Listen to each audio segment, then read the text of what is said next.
I knew the company was heading for a meltdown the moment I saw the new vice president of operations trying to open a PDF with Internet Explorer.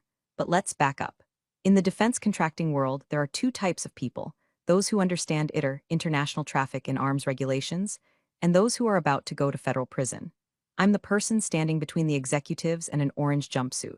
I'm not a team player. I'm not a culture fit, and I sure as hell don't participate in fun Fridays. I am a firewall made of flesh, caffeine, and terrifying knowledge of U.S. export laws. My name is Tanya.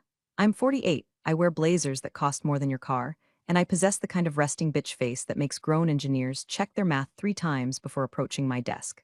By the way, if you're into watching corporate arrogance get dismantled brick by brick, hit subscribe and maybe upvote. It fuels my pettiness and tells the algorithm that justice is still a viable product.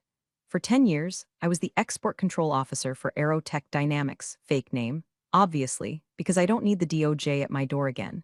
We made guidance chips for drones, not the kind you buy at Best Buy to film your nephew's soccer game, the kind that end up in conflict zones. My job was simple: ensure that every single microchip, screw, and technical drawing we sent overseas had a license from the State Department. If I did my job, nobody noticed me. If I failed, the FBI raided the building. I liked those stakes. They kept the idiots at bay. Then came Kyle. Kyle was the new VP. He was 32, had a degree in strategic leadership from a university that probably operates out of a strip mall, and possessed teeth so white they looked like they were trying to surrender. He was hired by the board to disrupt the workflow and trim the fat.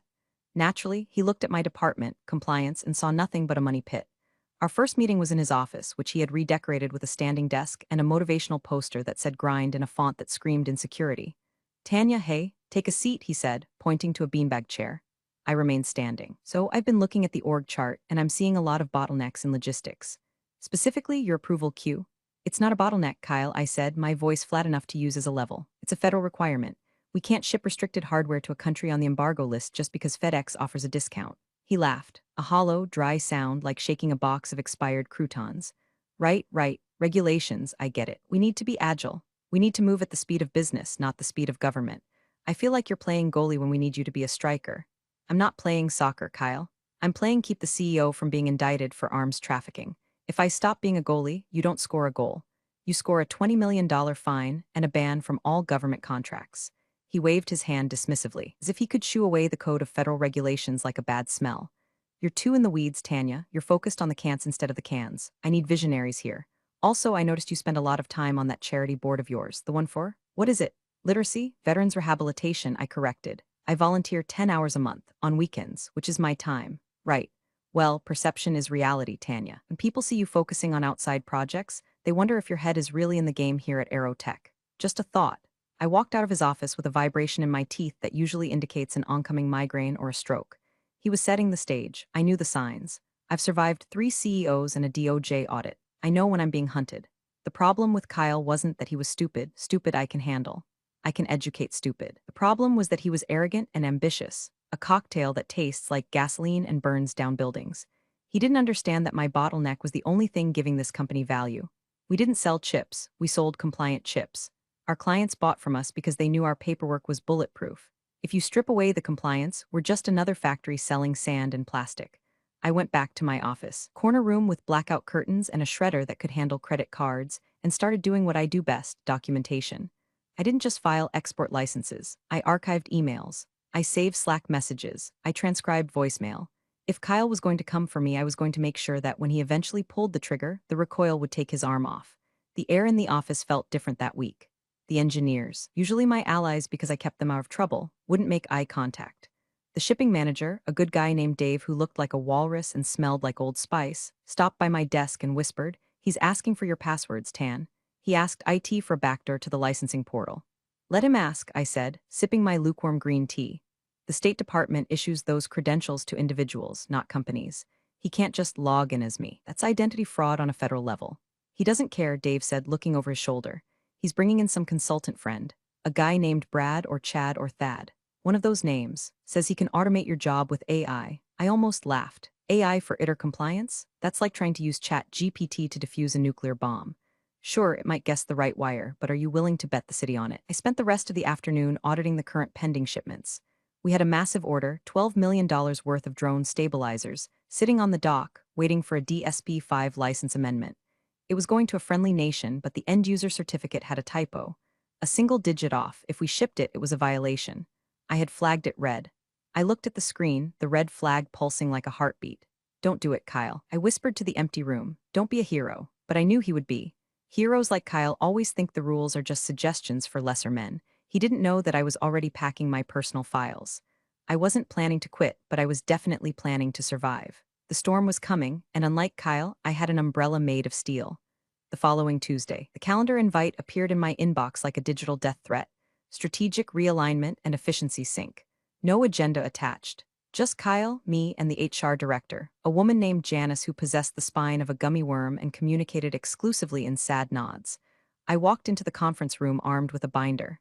I'm old school. I like paper.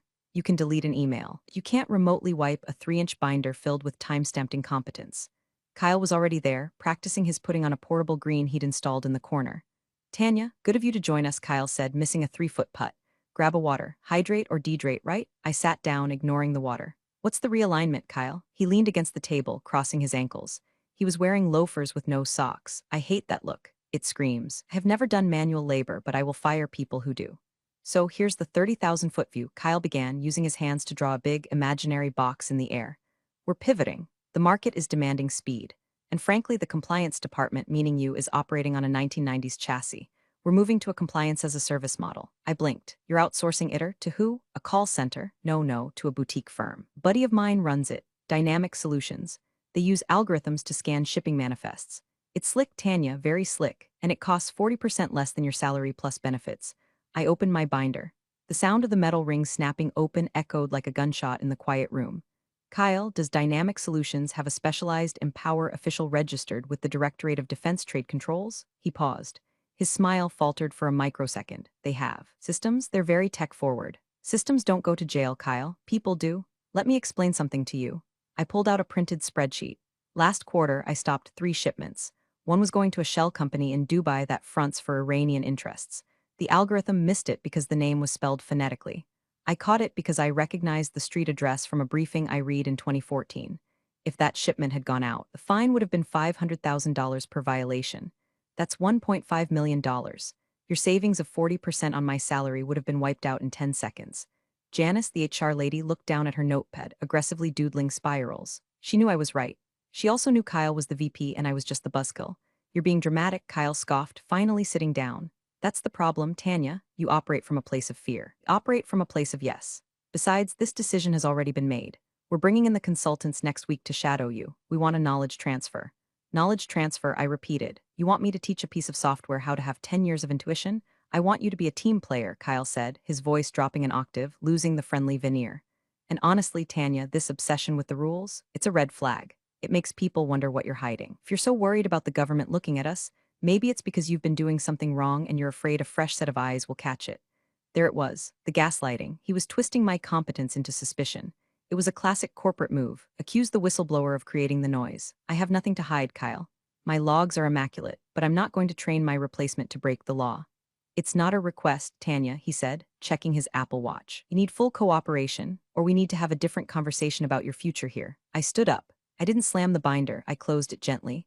I think the conversation is already over, Kyle. You're not looking for compliance. You're looking for an accomplice, and I don't look good in stripes. I walked back to my desk, my heart hammering a rhythm against my ribs. Thump, thump, thump. Not fear, adrenaline. I opened my email client and saw a message from Dave in shipping. Subject, heads up, body. They just canceled the hold on the drone stabilizers. Kyle signed the override himself. He said the typo was negligible. My blood ran cold. He had overridden a federal block. He had literally signed his name to a violation before he had even fired me. He thought he was being a decisive leader. He had just handed me the nuclear launch codes. I didn't run to stop the shipment. That's what the old Tanya would have done. The Tanya who cared about saving the company. The new Tanya, the one who had just been told she was a red flag, she just took a screenshot of the override log, saved it to an encrypted USB drive, and whispered, "Bon voyage, you idiots." The trap was set. They were just waiting for me to step into it. But they forgot that I was the one who built the floor. 2 days later, on a Thursday morning that smelled of rain and burnt coffee, I was summoned back to the conference room. The mood had shifted from aggressive corporate optimism to legal Grim Reaper. Janice was there again, but this time she wouldn't look up from her hands. Kyle wasn't pudding. He was sitting behind the table with a manila folder. A security guard named Steve, who I had literally baked cookies for last Christmas, was standing by the door, looking at his shoes. Tanya, please sit, Kyle said. He didn't offer water this time. I'll stand, I said. Suit yourself. We've made a decision regarding your employment with Aerotech. Effective immediately, we are terminating your contract. I didn't blink. Cause, performance issues related to focus, Kyle said, tapping the folder. We've noticed a significant amount of company time and resources being diverted to your personal projects, the veterans charity. You feel that your divided attention poses a risk to the agile direction the company is taking. It was a lie so lazy it was almost insulting. They couldn't fire me for doing my job, so they fired me for being a good person on my lunch breaks. I see, I said. And my severance? 2 weeks. Standard, Janice mumbled, sliding a paper across the table. And we'll need you to sign this NDA. I picked up the NDA, I scanned it. It was boilerplate trash. I'll have my lawyer review this, I said, dropping it back on the table. Kyle bristled. It's a standard separation agreement, Tanya. If you don't sign, we can't release the severance. Keep the 2 weeks, I said. I'm not signing away my right to speak about federal violations just for the price of a used Honda Civic. Kyle's face turned a shade of red that clashed with his blue shirt. Steve will escort you to your desk to collect your personal effects. You have 10 minutes. Your network access has already been revoked. I looked at Kyle, really looked at him. I wanted to remember his face. I wanted to remember the smugness, the unearned confidence, the way he thought he had just solved a problem when he had actually just pulled the pin on a grenade. One question, Kyle, I said, my voice dangerously calm. Who is the registered ITAR compliance officer as of 5 minutes ago? We have it covered, he sneered. Bob from marketing has a certificate. He's taking the interim lead until the consultants start. Bob from marketing, Bob, whose greatest professional achievement was organizing the company chili cook-off. Good luck, Kyle, I said, you're going to need it. The walk to my desk was a parade of shame. People stared. I kept my head high. I put my framed photo of my dog, my lucky stapler, and my bottle of Excedrin into a cardboard box. Steve, the guard, looked like he wanted to cry. I'm sorry, Tanya, he whispered. I just do what they tell me. It's okay, Steve, I said. Keep your head down. It's going to get ugly here. They walked me out the front door. The heavy glass doors slid shut behind me with a final thud. I stood in the parking lot, the rain starting to drizzle on my blazer. I felt light, weightless. I drove home in silence. No radio, just the sound of the tires on wet pavement. When I got to my house, a quiet colonial in the Virginia suburbs, I didn't cry, I didn't drink wine. I walked into my home office, booted up my personal laptop, and opened my private email. I had one email to send. Per the International Traffic in Arms Regulations, a company must notify the Directorate of Defense Trade Controls, DDTC, within a specific time frame when their empowered official leaves the organization. It's a mandatory disclosure. Usually the company sends this. But knowing Kyle, didn't even know the form existed. He probably thought he could just swap me out like a toner cartridge. I drafted the email to my contact at the State Department, a woman named Susan, who I had known for years. We bonded over a mutual hatred of sloppy paperwork at a conference in D.C. Subject: Notice of Personnel Change Registration Code, M19284. Dear Susan, please be advised that effective immediately, I am no longer the empowered official for Aerotech Dynamics. I have been terminated. To my knowledge, no qualified replacement has been appointed. Please update your records to reflect that I am no longer liable for any exports originating from this entity. Regards, Tanya. I hit send. That email was the first domino. By removing my name, I wasn't just quitting. I was stripping the company of its license to operate. Without an empowered official, every export they made was technically unauthorized. I sat back in my chair and listened to the rain. The silence in the house was beautiful. It sounded like the countdown on a bomb that Kyle couldn't hear ticking. The week following my termination was the most peaceful week of my life. I finally had time to organize my spice rack. I alphabetized my cumin and coriander, while Aerotech was likely burning to the ground. My phone, however, was blowing up. Not from Aerotech, they had ghosted me completely, but from headhunters. In my industry, a good export control officer is rarer than a unicorn. We are the dark wizards of the defense world. When word got out that I was on the market, my LinkedIn inbox turned into a bidding war. Tanya, heard you left Aerotech. Lockheed has an opening in Bethesda. Double your current base. Tanya, Raytheon needs a cleanup crew for a subsidiary. Name your price. I didn't reply to any of them. Not yet. I was enjoying the silence. I was also enjoying the texts from the resistance, my network of loyalists still trapped inside Kyle's kingdom. Dave from shipping texted me on Tuesday, it's a circus here. Bob from marketing is trying to approve shipments. He asked me what a munitions list is. He thought it was a shopping list for the company picnic. I replied with a single popcorn emoji. On Wednesday, I got a text from Sarah in accounting. Kyle is walking around telling everyone he trimmed the fat. He bought a new espresso machine for the break room with the budget he saved from your salary. It's broken already. I sipped my tea. Enjoy the coffee, Kyle, but the real intel came on Thursday. A junior engineer named Mike, a kid I had mentored on encryption standards, sent me a message via Signal. Smart kid. They're prepping the shipment, the big one to the Middle East. When you blocked, Kyle is screaming at logistics to get it on the truck by Friday so he can book the revenue for the quarter. Bob signed the paperwork. He used a stamp. Bob was approving restricted military technology with a rubber stamp. I felt a pang of anxiety, not for me, but for the sheer recklessness of it. These were guidance chips.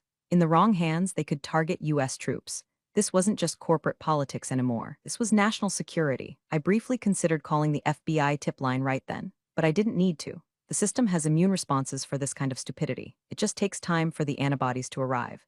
I spent Friday working on my garden. I was pruning my hydrangeas when my phone rang. It wasn't a text. It was a call from a 202 area code. Washington, D.C. It was Susan from the State Department. Tanya, she said. Her voice was warm but clipped. I got your email. I'm updating the registry. Just to clarify, did you sign off on a DSB 83 for shipment of Class Roman 4 electronics before you left? No, Susan, I said, snapping a dead branch off the bush. My access was revoked on Thursday. I haven't signed anything in a week. Why? Because Susan sighed, the sound of papers rustling in the background. Aerotech just filed an automated export clearance through the AES portal. It lists you as the certifying official. I stopped pruning. My blood turned to ice, then to fire. They did what? They used your credentials, Tanya, or at least your registration code. Susan, I said, my voice trembling with rage. That is fraud. I did not authorize that. I am formally stating that my identity has been used without my consent.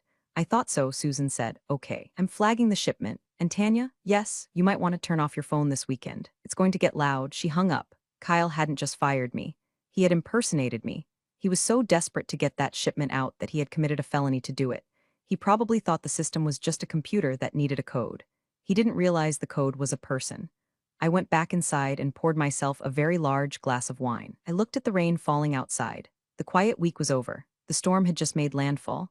Friday afternoon at 4:00 p.m., the golden hour for shipping. If you get it on the truck by 4, it's at the airport by 6 and out of the country by midnight. Kyle must have been popping champagne. At 4:45 p.m., my phone buzzed. It was Dave from shipping. Feds are here. 3 words, beautiful in their simplicity. I wasn't there, but I can paint the picture because I know exactly how it goes down. I've seen it once before, early in my career at a different firm. It's not like the movies. SWAT teams don't rappel through the windows. It's far more embarrassing. It starts with Customs and Border Protection, CBP, putting a hold on the cargo at the airport. The AES system, automated export system, flashes a fatal error code.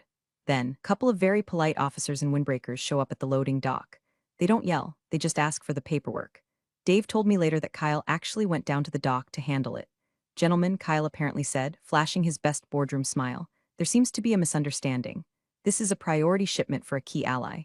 The lead officer, a guy who probably deals with drug runners and arms dealers all day, didn't even blink. Sir, are you the empowered official? I'm the VP of Operations, Kyle announced.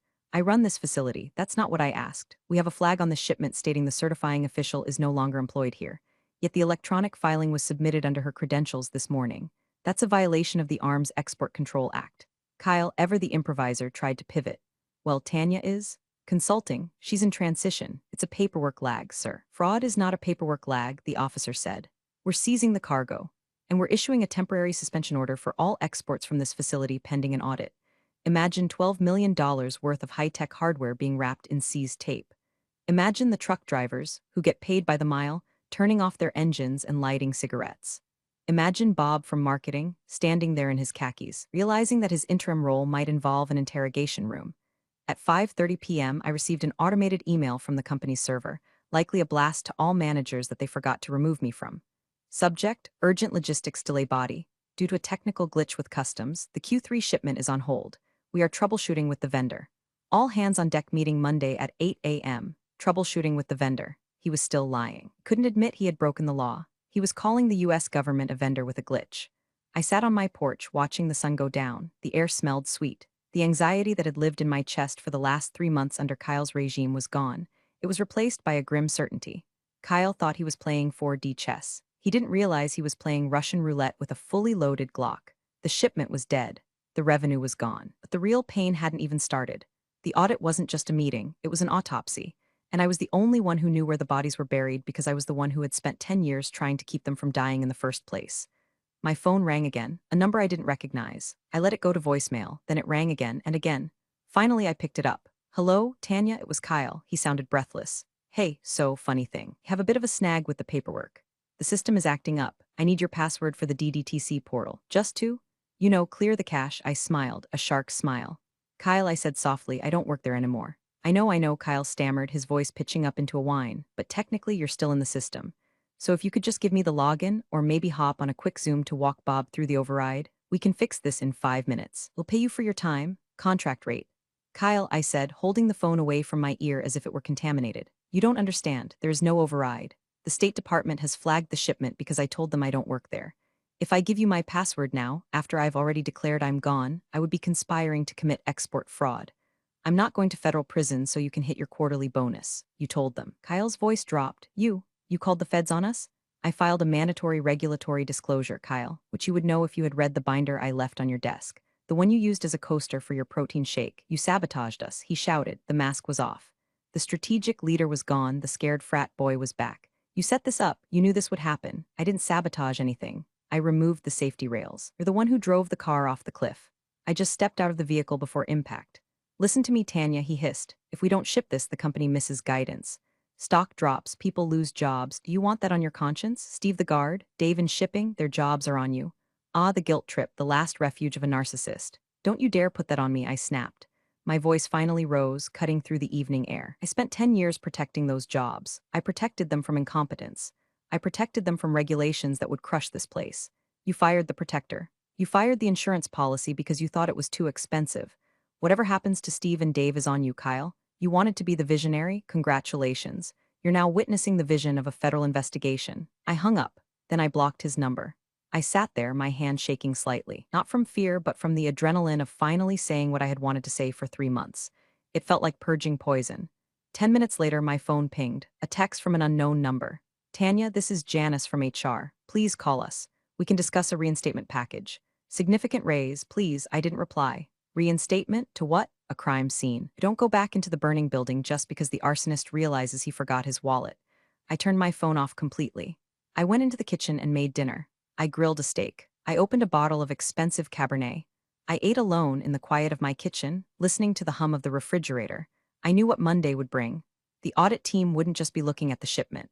Once the State Department opens the hood, they look at everything. Every email, every classification, every visitor log.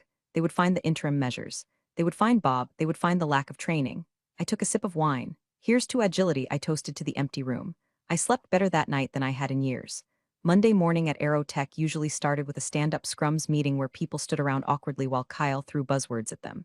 This Monday there was no scrum, there were just suits. I wasn't there. Dave gave me the play-by-play later over beers. At 8:05 a.m., a team from the DDTC, Directorate of Defense Trade Controls, and a couple of special agents from Homeland Security entered the lobby. They didn't sign in on the iPad, they flashed badges that stopped traffic. The lead auditor was a man named Mr. Henderson. According to Dave, Henderson looked like he was carved out of granite and disappointment. He wore a gray suit, carried a black binder, had eyes that had seen every excuse known to man. We are here to conduct a directed audit regarding unauthorized exports and credential fraud, Henderson announced to the terrified receptionist. Please summon the senior leadership. Kyle came running down the stairs, trying to look in charge but sweating through his shirt. Gentlemen, I'm Kyle, VP of Ops. I'm sure we can clear this up. We have a coffee bar upstairs if you'd like to. We don't want coffee, Henderson said, his voice filling the lobby without being loud. We want your server logs, we want your visitor records, and we want to speak to your empowered official. Right, Kyle said, his smile twitching. Well, we are currently in a transition phase. Transition is not a compliance status, Henderson said. He motioned to his team. Secure the records room. Nobody touches a computer until we say so. It was a raid. A polite, paper-based raid. The agents moved through the office like water. They went to my old desk. They went to the server room. They went to shipping. Dave said Bob from marketing was found hiding in the break room trying to delete emails from his phone. An agent gently took the phone out of his hand. That's evidence, sir. The beauty of a DDTC audit is that they don't care about your profit margins. They don't care about your agile workflow. They care about the chain of custody. And the chain was broken. They found the override logs. They found the typo correction that wasn't a typo. They found the email from Kyle instructing Bob to just use Tanya's login. She won't mind. That email alone was worth 5 years in prison. Back at my house, I was gardening again. I was planting petunias.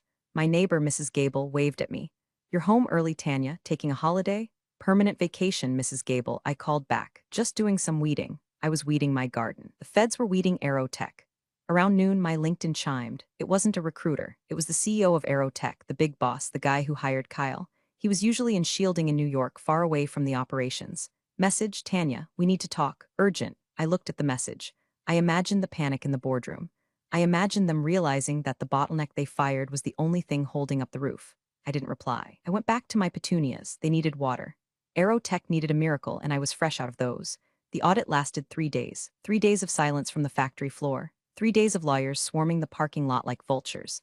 On Wednesday afternoon, the verdict was delivered. They gathered in the main conference room, the same room where Kyle had fired me, the same room where he had practiced his pudding. The pudding green was gone now, shoved into a closet. Henderson sat at the head of the table. The CEO flew in. Kyle was there, looking like a ghost. Bob was there, looking like he was about to vomit. Henderson opened his black binder. The sound was deafening in the silence. We have reviewed your records, Henderson began. We found 114 violations of the ITAR in the last 6 days. 114. Every email Bob sent to a foreign vendor with a spec sheet attached, violation. Every time they accessed the server from an unsecured laptop, violation. The shipment, major violation. The fines for these violations, Henderson continued, start at roughly $500,000 per instance. However, the most concerning issue is the systemic lack of oversight. He looked directly at Kyle. You knowingly used the credentials of a terminated employee to bypass federal controls. That is criminal intent. Kyle tried to speak. I was trying to be agile. You were being reckless, Henderson said. He closed the binder. Snap. Effective immediately, Aerotech Dynamics is suspended from the Defense Trade Control Register. You are debarred. You cannot export a single screw until this investigation is concluded and a consent agreement is signed, which, given the severity, will likely take years. Debarment. The death penalty. It meant they couldn't sell to the military. They couldn't sell to foreign allies. They could only sell to nobody. The company was effectively dead. The CEO turned to Kyle. I wasn't there, but Dave said the look on the CEO's face was one of pure, unadulterated hatred. Pack your things, the CEO whispered to Kyle, and call your lawyer. We aren't paying for him. At that exact moment, across town, I was sitting in a coffee shop with a woman named Alina. She was the vice president of compliance for a massive aerospace conglomerate, a competitor. Heard what happened, Alina said, stirring her latte. The industry is small, Tanya. Word travels fast. You walked out and the place collapsed in a week. That's impressive. It wasn't a strategy, I said. It was gravity. We want you, Alina said. We don't need agile. We need safe. We need someone who can stare down a VP and tell him no. We heard you're good at that. She slid a paper across the table. The salary figure was offensive, offensively high. It was enough to buy a beach house. It was enough to buy Kyle's dignity if he had any left. I have one condition, I said. Name it. I answer only to the board. No VPs, no strategic leaders. If I say a shipment stops, it stops. And I get a budget for my veterans charity. Alina smiled. Done. I signed the paper. Aerotech didn't survive the year. The fines were in the millions, but the debarment was the nail in the coffin. Clients fled. Contracts were voided. The stock price went from $45 to $2. Kyle was fired, obviously, but it didn't end there. The DOJ picked up the case. Last I heard, he was pleading guilty to conspiracy to violate the Arms Export Control Act to avoid a longer sentence. He's looking at 18 months in a minimum security facility. I hope he likes the orange jumpsuit. It's very high visibility, very agile. Bob from marketing got off with probation. He rolled on Kyle immediately. He's back to organizing chili cook-offs for a car dealership now. The sad part, the part that actually hurts, is the collateral damage. Dave in shipping lost his job. Steve the guard was let go. But here's the thing about competence, it recognizes its own. I hired Dave at my new firm 3 weeks later. He runs our logistics now. He makes more money and nobody asks him to break the law. Steve is working security at our front gate. I didn't save everyone, but I saved the ones who mattered. 6 months later, I received a LinkedIn notification. Kyle has viewed your profile. I clicked on his profile. It was stripped bare. Former VP open to work, strategic visionary seeking new opportunities. I laughed. I took a sip of my coffee, brewed in my new office, which overlooks the Potomac. I didn't block him this time. I wanted him to see. I updated my status. Tanya V., Senior Director of Global Trade Compliance, specializing in cleanups and catastrophe prevention. I scrolled down to my skills section and added one more, just for him, crisis management. The truth is, I didn't destroy Aerotech. I just took my hands off the wheel. They thought compliance was a burden. They thought I was a weight slowing them down. They didn't realize I was the ballast keeping the ship upright. When you throw the ballast overboard to make the ship lighter, you don't go faster, you just capsize. I closed my laptop. It was 5:00 p.m. on a Friday. My team had cleared every shipment, the logs were perfect. The licenses were valid. I walked out of the building past Steve at the desk. Good night, Tanya, he beamed. Good night, Steve. I drove home, the radio playing loud. I felt light. I felt heavy. I felt vindicated. And somewhere in a legal office, Kyle was learning the most expensive lesson of his life. You can mess with the culture, You can mess with the budget, but you never, ever mess with the woman who knows where the paperwork is filed. Because the paperwork remembers, and the paperwork never forgives. Real power doesn't announce itself, it just quietly is. Tanya proved that when her calculated moves exposed corporate arrogance for what it was. Expertise, once dismissed, often carries the highest price. Appreciate you all for sticking through this one. See you in the next story.